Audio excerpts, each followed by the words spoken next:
Cooking pasta has never been this easy, especially the way I like it. So I'm going to share my secret with you. You will need these ingredients to make it taste exactly the same. Remember, the main star of this dish is the ground beef, so if you buy one that's high in fat, the flavor won't be as good because of the meat quality. The less fat it has, the better. And I know it can be a bit pricey, so I'm using the one that's 80% lean and 20% fat, and it works really well. Alright, let's start with the spaghetti. Add water to a large pot, and once it starts boiling, add the pasta. You can break it in half so it fits in your pot, or just place it in like I did. And after about 1 minute, push it down like this. As you stir, start separating it a bit. It's really important to do this, otherwise the pasta will burn at the top from touching the pot, and it will end up sticking together. Now, in another pot that's already hot, add the ground beef. You don't need to add oil. Then season it with black pepper, red pepper, cumin, paprika, salt, and oregano.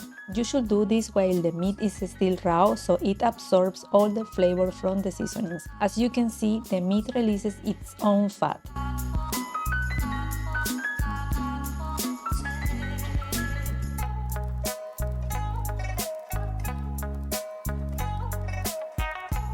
While the spaghetti and the meat are cooking, go ahead and blend the tomatoes, bell pepper, onion, and garlic with a little bit of water.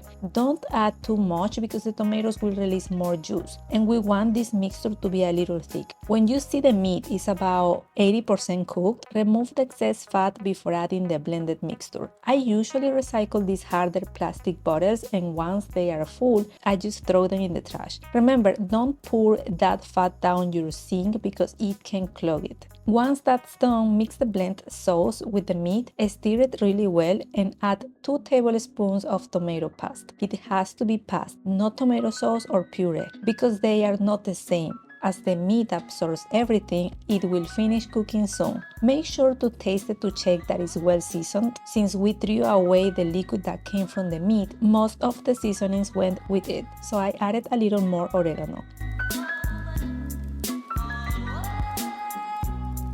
The food is almost ready. Drain the spaghetti to remove the excess water and add salt to taste. Personally, I don't add salt to the pasta because for me the flavor from the meat sauce is enough, but you can add some salt after draining if you want. I like to serve it this way because I have more control over how much protein I'm eating. However, you can mix the meat and spaghetti together if you prefer. I drizzle some olive oil and sprinkle Parmesan cheese on top to give it that extra touch of flavor, and it turns out delicious.